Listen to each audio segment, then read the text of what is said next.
This is CBN NewsWatch. Hello, everyone. Thank you so much for joining us for CBN NewsWatch for Thursday, June 25th. I'm George Thomas. The GOP police reform bill dead on arrival. Wednesday, Senate Democrats blocked a debate on a bill put forward by Republicans that aim to change key parts of the criminal justice system. Democrats say it did not go far enough. CBN's Jenna Browder brings us that story from Washington as protests for racial justice continue across the country. According to recent polls, a majority of Americans feel some sort of police reform needs to happen. But with House Democrats introducing their bill and Senate Republicans theirs, meeting in the middle now seems nearly impossible. I hope none of you are falling for this nonsense that somehow our Democratic colleagues would be disadvantaged by getting on the bill. It was a showdown in the U.S. Senate. Now, the Senate Republican Justice Act is lacking in substance and will not make the reforms needed to stop police brutality. Senate Democrats refusing to sign on to the bill because they say they want more sweeping change than the Republican Justice Act calls for. For example, a provision that would hold officers liable to damages in lawsuits and other accountability measures. Republicans say they would have a chance to amend the bill if they would allow debate on it. But Democrats don't trust that promise. But I, for one, do not intend to be played. You gotta be kidding me. Senator Tim Scott wrote the bill. Because the who matters. They cannot allow this party to be seen as a party that reaches out to all communities in this nation. He accused Democrats of punting on the issue until after the election and abusing what he calls their monopoly on black voters. And no matter the loyalty of the people, the return they get will always continue to go down because in monopolies, you start devaluing your customer. Senator James Lankford co-sponsored the bill. We were 4 votes short of opening debate to discuss it. Every single Republican voted for this, and a handful of Democrats, but the vast majority of Democrats actually said no. We don't want to debate this bill. We will only debate the Pelosi bill when it comes out of the House. Well, that's absurd. Meanwhile, loved ones are burying victims of police-involved shootings. In Atlanta, Rayshard Brooks' family said their final goodbyes. He was shot after resisting arrest outside a Wendy's restaurant.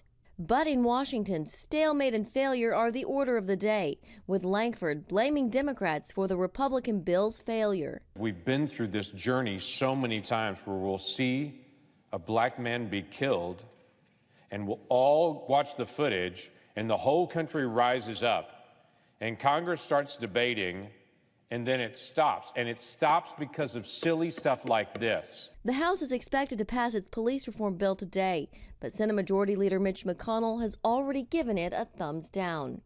In Washington, Jenna Browder, CBN News. Thank you, Jenna. Meanwhile, more calls to remove historical monuments across the nation. Crews worked overnight in South Carolina to remove a statue honoring John C. Calhoun. He was an early U.S. presidential candidate and an advocate of slavery. City council members say it will be placed off-site and will be protected and preserved.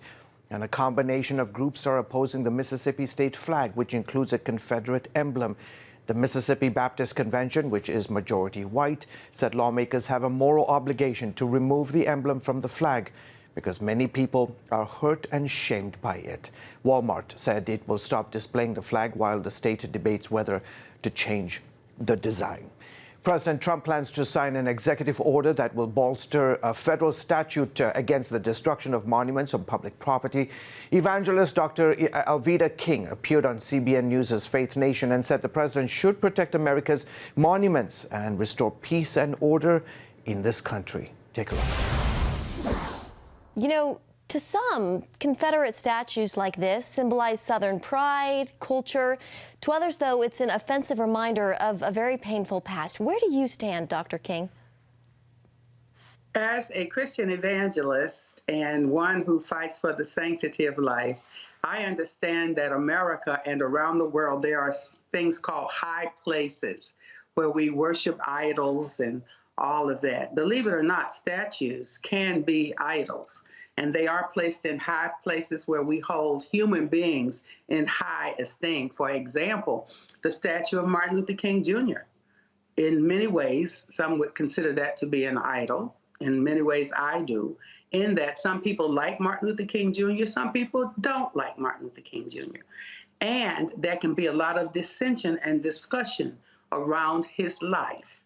And so I had many statues and things in my home, for example, and I began to move those statues out of the house. I want to remove the high places, but they should not be removed in the way that this is happening in America. President Trump is right to destroy, tear down, and deface and do all of these actions and hostility is not helping America. We must have law. We must have order. We must have sanity. I was in Tulsa at the rally. The rally was very peaceful with President Trump. There were fewer numbers, but millions of people watched the rally on internet and social media. And so it was an experience of coming back into America. It was a peaceful protest against tyranny. So I thought it was very effective. So I supported the president by going to that rally, one of the first events. Yes. Dr. King, definitely a lot of passionate feelings around this issue. It feels like the scabs have been rubbed off and we're reliving old painful wounds that never really healed. What do you recommend in this moment where it seems like we're either vacillating between honest dialogue or an explosive confrontation? I believe that we have to re-examine who and what we've been worshiping in America for many, many, many years. The skin color issue, we are one blood and one human race, not separate races.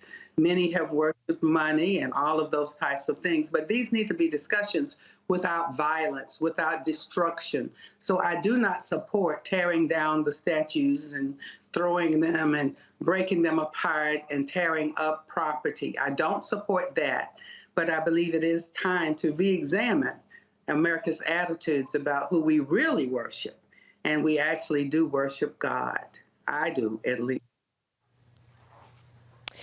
You mentioned it. You were in Tulsa this past weekend with other faith leaders for the launch of the Council for Racial Reconciliation. Dr. King, tell us more about the work and the people involved. That particular meeting before we went to President Trump's rally was very powerful. We had people of faith, and it didn't matter about skin color or church denomination or political party.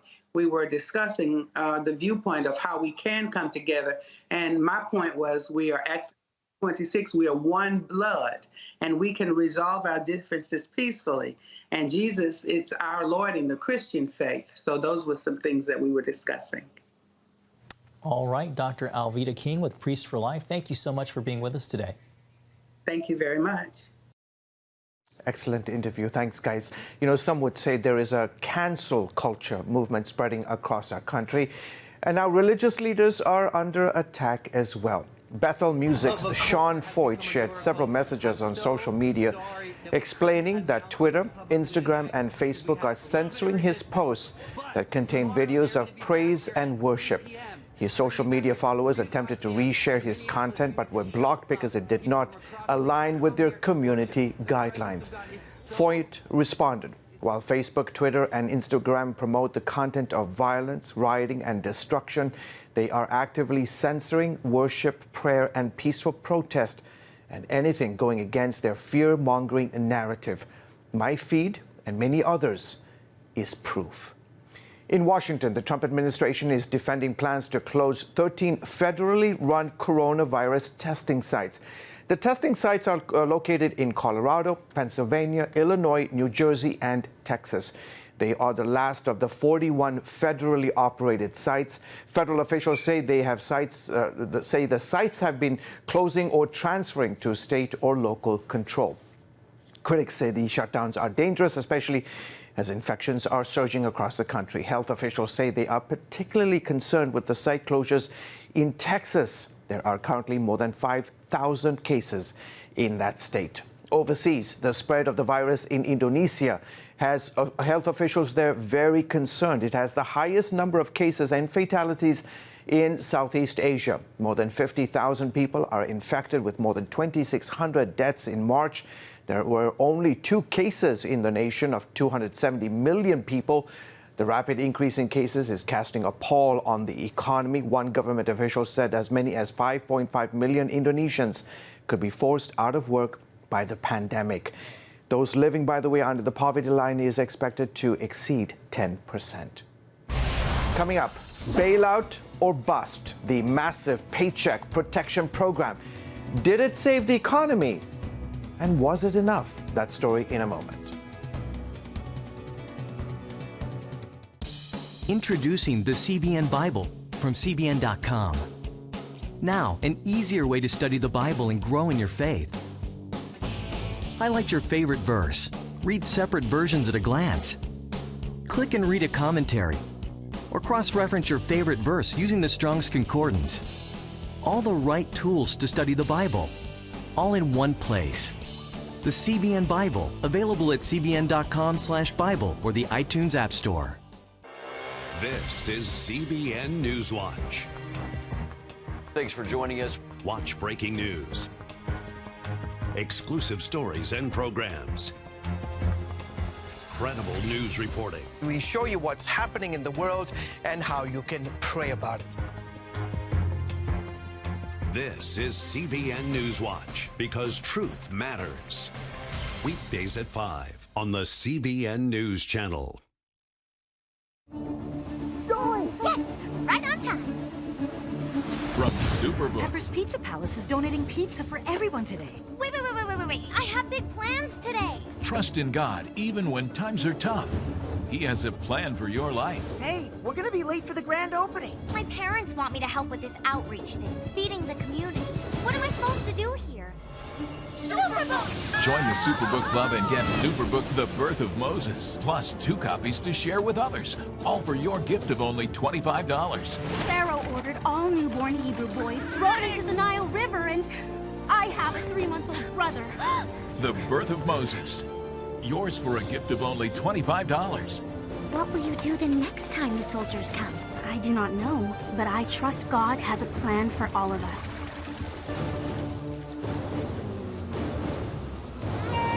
Superbook Club members, free streaming for seasons 1, 2, and 3 is now available. Welcome back to the broadcast. Too little, too late? That's what many small business owners say about the payroll protection plan that was supposed to be their lifeline during the pandemic. So what went wrong? Caitlin Brooke explains. Economists predicted May would be the worst month for unemployment since the Great Depression. Instead, 2.5 million Americans got their jobs back. Lawmakers credit a massive government loan forgiveness program for helping to stabilize the economy. Overall, the Paycheck Protection Program has been, in my opinion, an extraordinary success. Still, the rushed implementation of the Paycheck Protection Program led to a flood of complaints from desperate small business owners unable to get the money. In early June, Congress pushed through new legislation to address some of the top complaints. The biggest changes?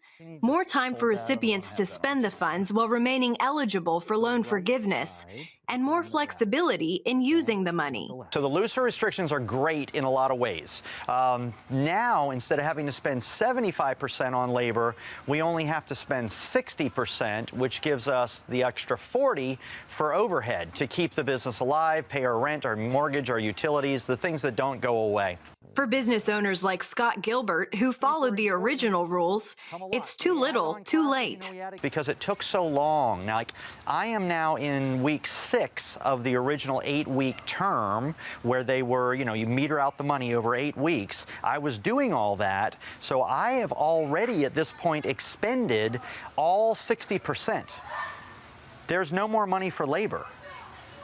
The sad reality is all of our full-time employees have now had to be laid off.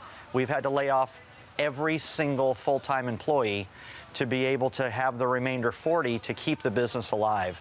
Another consequence of the initial legislation, laid-off employees found themselves making so much money from unemployment benefits that they've refused or been slow to return to work as their states reopen. I have, 16-year-old high school girls that work on the floor or they work in the cafe. They make $100 a week. I mean, it's a high school level job, a few hours a weekend. They're now getting $700 a week from unemployment. Mike Owen and a partner own several Great Clips franchise locations. It took more than a month to receive their initial government funding. During that time, they paid more than $400,000 of payroll out of pocket.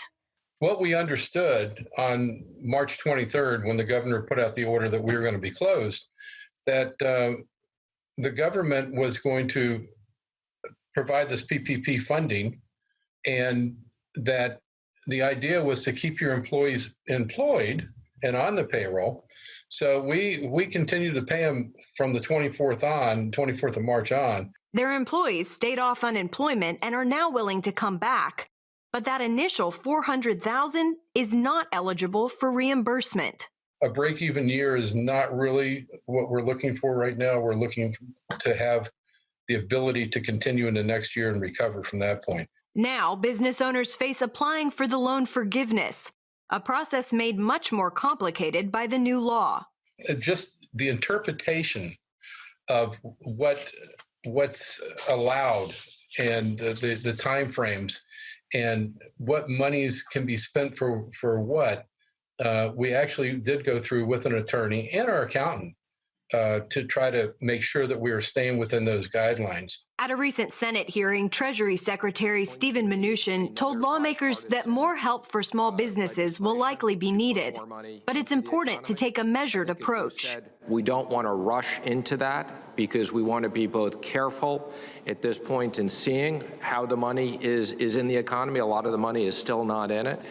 And two, I think we need to be much more targeted at this point. So I think at the point when we were in an emergency, we had to put a lot of money in the economy, and we knew that it would not be perfection. But I think whatever we do going forward needs to be much more targeted, particularly to the industries and small businesses that are having the most difficulty in reopening as a result of COVID-19. Republicans say it's most important for states to continue to reopen so that Americans can get back to work, stimulating greater economic recovery.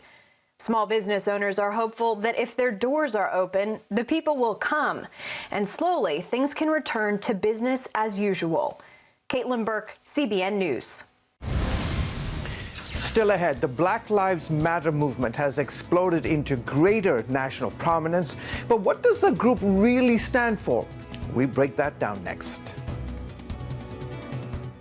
When I came to Regent University, it's like the world opened up. I felt like I needed to advance my career and go back to school. Regent was a perfect fit for me. The Regent professors are world class. You are equipped. The focus of the faculty is on each individual student, whether it's online or in person. You become a part of Regent's family. You carry with you not just the content and the knowledge, but the confidence to understand that we can be significant in the world. Regent University. Follow your path.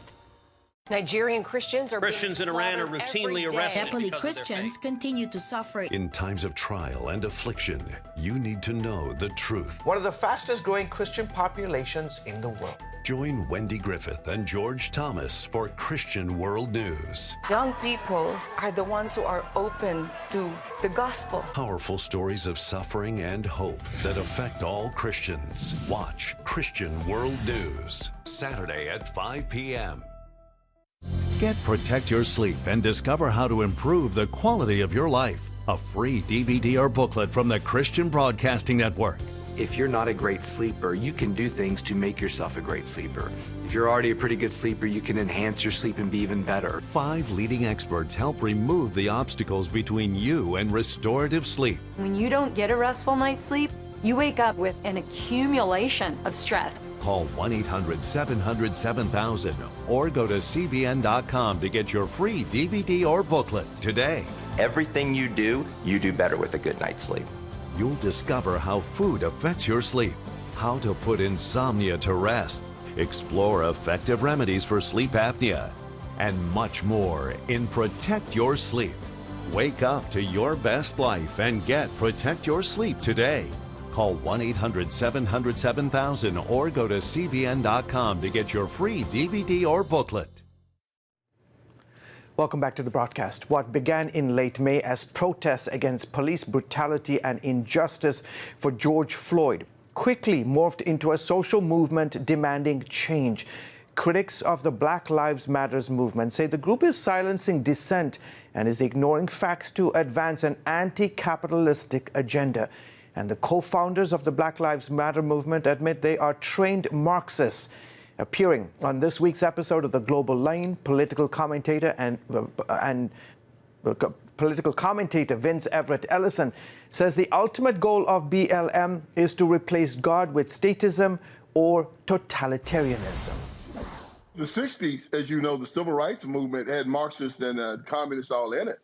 Matter of fact, when Martin Luther King gave his great speech, I Have a Dream, he said that 100 years after the Emancipation Proclamation, the Negro is still not free. Well, that was not true because I was born free. God gave me my freedom. He said also that we come to government to get our unalienable rights. Well, based on John Locke's second treaty of government, your unalienable rights are given to you from God, not government. They're irrevocable, non-transferable, unsellable. So these people have to destroy God in America to bring forth their movement, and their movement is to put government in charge of everything. It's statism. And since our whole theory of government is based upon our rights coming from God, not from government, they have to destroy God. And they're Marxists. They don't believe in the basic standards of Christian religion as we do. Vince, it seems that the Democratic Party is now embracing this extremism, but it has a long history of anti-black activity, starting with slavery, the Civil War, opposition to the 13th, 14th, 15th Amendments to the Constitution, then the creation of the Ku Klux Klan. Now, some people wonder why the Democratic Party receives so much black support. Don't most African-American voters know the history, or has the party changed?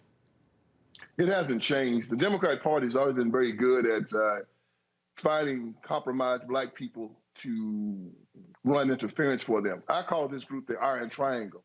Most black politicians, most black preachers, and most black civic organizers. I learned about these guys when I was working in the prison system for about 5 years, and I resigned. You know, the black intelligentsia was telling me that these black men were being locked up because of white, rich Republicans. When I went down to the black community, I saw no white, rich Republicans. I could see a leprechaun before I saw one. I saw a lot of black Democrats, and these three entities, the Iron Triangle. That's why I call my book the Iron Triangle. Most black preachers, most black politicians, and most black civic organizers, like Black Lives Matter, was making a lot of money off the chaos. And they were contractors for these rich white liberals from New York and from California. Their job was to do one thing: get the black vote for the Democrat Party so they can remain in power. 90% of the black vote, they have to have it or they're done. And they do not care how they get it. They will oppress, they will miseducate, they will control with drugs. They'll do whatever they have to do to keep the black community under their control, and they've done it since 1800. And let's not forget Joe Biden is popular with black voters. He received more than black candidates Kamala Harris, Cory Booker in the early Democratic primaries. So some political observers say, Vince, that that's because he was Barack Obama's vice president. But will that be enough for Biden to win over more black voters than Hillary Clinton did in 2016?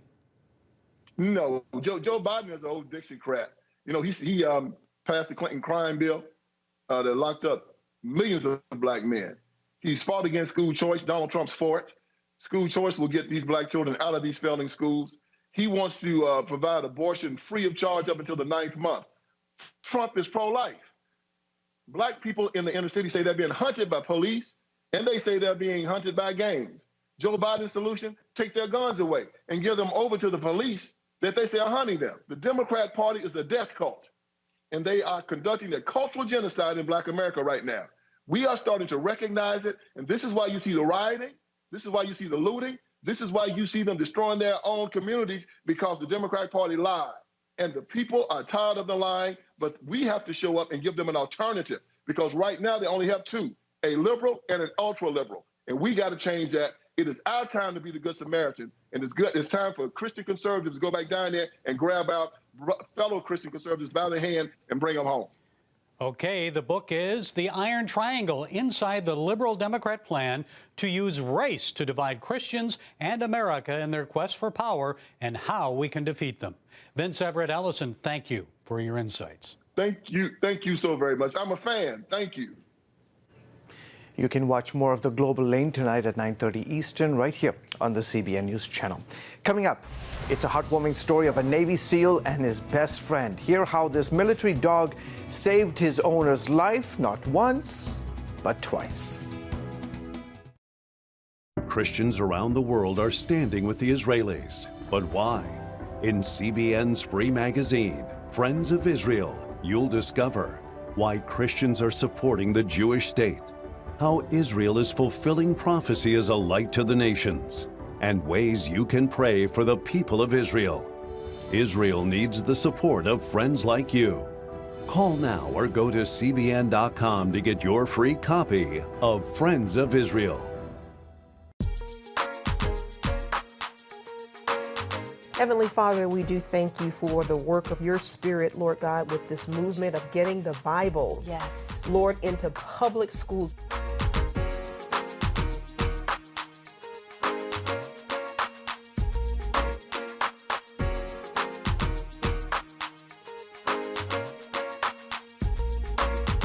Watch The Prayer Link, Tuesday nights at 6:30. Hey, if you're tired and exhausted all day, you can't think clearly, and you really just need a cup or even a pot of coffee to get through your day, then join me, Dr. Josh Axe, for this new series where I'm going to teach you how to transform your diet and use essential oils and supplements to get a better night's sleep. Get Protect Your Sleep and live your best life with innovative information from 5 leading sleep experts. If you're not a great sleeper, you can do things to make yourself a great sleeper. If you're already a pretty good sleeper, you can enhance your sleep and be even better. Discover a sleep-enhancing bedtime routine, how to put insomnia to rest, learn how to relieve pain that disturbs sleep, and much more in Protect Your Sleep. Everything you do better with a good night's sleep. Wake up to your best life. Call 1-800-700-7000 to get your free DVD or booklet of Protect Your Sleep today. Don't miss out on this brand new series. Welcome back. The 20-year war on terror has claimed many American casualties. For those surviving their time on the front lines, sharing their stories can be a little therapeutic. That includes former Navy SEAL Will Chesney. In his book, No Ordinary Dog, the former Navy SEAL shares how his 4-legged partner named Cairo was instrumental in protecting his life the night his team took down Osama bin Laden. But my job that night was to do sweeps of the perimeter, putting the dog in the best position to find any explosives or tunnel systems. I like to say I was just there to babysit Cairo pretty much and let him do all the work. And I remember, I'll never forget when we landed, just looking around and seeing that everybody was still alive and okay, and we had accomplished the mission. And I got to do it with my dog. Cairo was a huge part, and I would think getting me through the tough times as well. Cairo helped me get through some really tough times. Cairo died of cancer in 2015. Chesney says he wrote No Ordinary Dog to honor Cairo's memory while also bringing attention to military, working dogs and service animals. Well, folks, that's it for this edition of CBN News Watch. Hope you'll join us next time. Have a great day.